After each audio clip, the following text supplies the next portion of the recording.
নৈরাজ্যের Bangladesh, jail ভেঙে পালানো ৭৮ জন জঙ্গি এখনো বাংলাদেশে ঘুরছে। বাংলাদেশে একের পর এক জেল ভেঙে বুক ফুলিয়ে ঘুরে বেড়াচ্ছে একাধিক বন্দী। ৬ আগস্ট সকালে আপনারা জানেন কাশিমপুর হাই সিকিউরিটি জেল থেকে পালিয়ে যায় ১৯৯ জন জঙ্গি, তাদের কোনো হদিশ নেই। নরসিংদী জেলা কারাগার থেকে ৮২৬ জন বন্দী উধাও হয়ে যায় এবং জেল থেকে লুট হয় ৮৫টি আগ্নেয়াস্ত্র, ৮,০০০-এর বেশি কার্তুজ। এখনো ঠিক কতজন জেলবন্দি আসামি পালিয়েছে তা নিয়ে জেল কর্তৃপক্ষ নিশ্চিত তো নয়, কোনো সদুত্তর দিতে পারেনি। কুষ্টিয়া জেল থেকেও ৮৭ জন বন্দী পালিয়েছে। সাতক্ষীরা জেলা কারাগার থেকে পালিয়েছে ৮৭ জন আসামি। শেরপুর জেলা কারাগার ফাটক ভেঙে উধাও হয়ে গেছে ৫১৮ জন বন্দী। অর্থাৎ বুঝতেই পারছেন একের পর এক কারাগার থেকে এতজন বন্দী পালিয়েছে, এতজন জেল থেকে উধাও হয়ে গিয়েছে, তাদের কোনো খবর নেই সরকারের কাছে। পালানোর আগে বহু জেলেই তারা আগুন জ্বালিয়ে দিয়েছে, ভাঙচুর চালিয়েছে।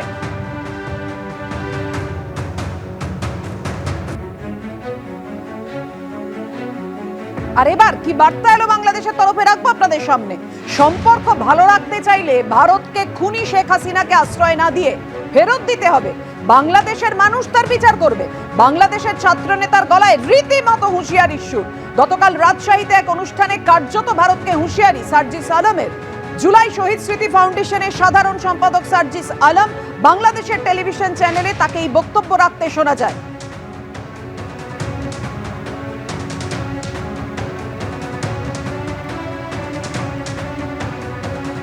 অর্থাৎ একের পর এক হুঁশিয়ারি চলছে, সেই সঙ্গে আশঙ্কার জায়গাটা কতটা তীব্র হচ্ছে বুঝতেই পারছেন, কারণ এই নৈরাজ্যের বাংলাদেশে জেল থেকে একের পর এক জঙ্গি পালিয়েছে। কথা বলবো, আমাদের সঙ্গে রয়েছেন আমাদের প্রতিনিধি রাজস্বী দত্তগুপ্ত।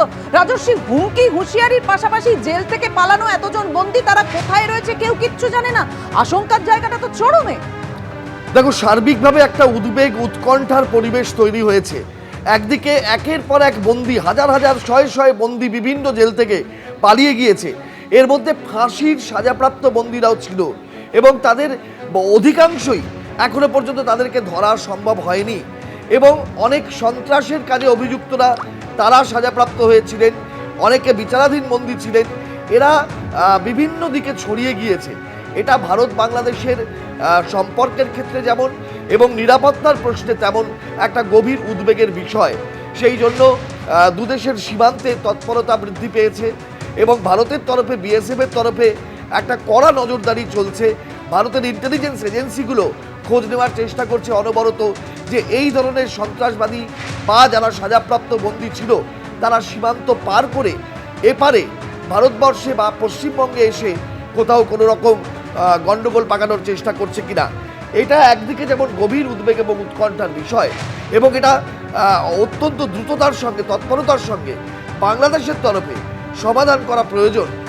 সেখানকার প্রশাসন, সেনাবাহিনী, পুলিশ বাহিনী তারা যদি এদেরকে ধরতে পারে, তারা যদি বাংলাদেশে আত্মগোপন করে থেকে থাকে, তাহলে তাদেরকে নির্দিষ্টভাবে চিহ্নিত করে খুঁজে বের করা এবং জেলে ফেরত পাঠানো, এটা সবচেয়ে আগে আশু একটা প্রয়োজনীয় বিষয়।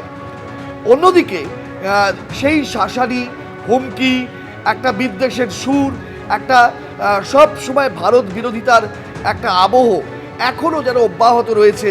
বারবার বিভিন্ন রাজনৈতিক দল থেকে শুরু করে গণসংগঠন প্রত্যেকের নেতার মুখে, কর্মীদের মুখে এবং এমনকি আধিকারিক যারা সেই সব সংগঠন এবং দলের, তাদের মুখে বারবার শোনা যাচ্ছে এবং প্রকাশ্য ভাষণে, বক্তৃতায় তারা এই ভারত বিদ্বেষের সুর চড়াচ্ছেন ক্রমশ।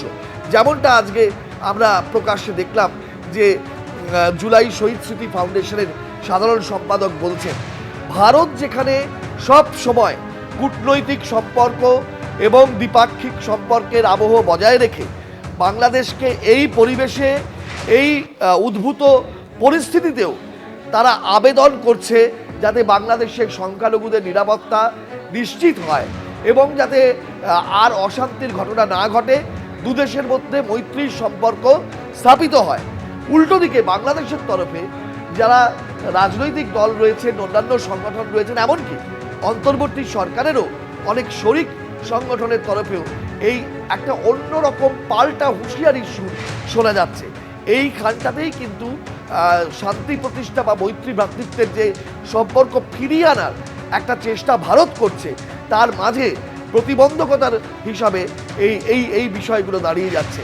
এটা অন্তর্বর্তী সরকার যারা বাংলাদেশে এখন ক্ষমতাসীন তাদেরকেই উদ্যোগ নিতে হবে, পদক্ষেপ করতে হবে যে এগুলোকে প্রশমিত করার এবং ভারতের সাথে মৈত্রীর সম্পর্ক যাতে আবার ফিরে আসে সেই চেষ্টা করার। কিন্তু এখনো পর্যন্ত সেই সদর্থক পদক্ষেপ কোথাও কোনো ভাবেই পরিলক্ষিত হচ্ছে না। এটাই কিন্তু আরেকটা উদ্বেগের বিষয়।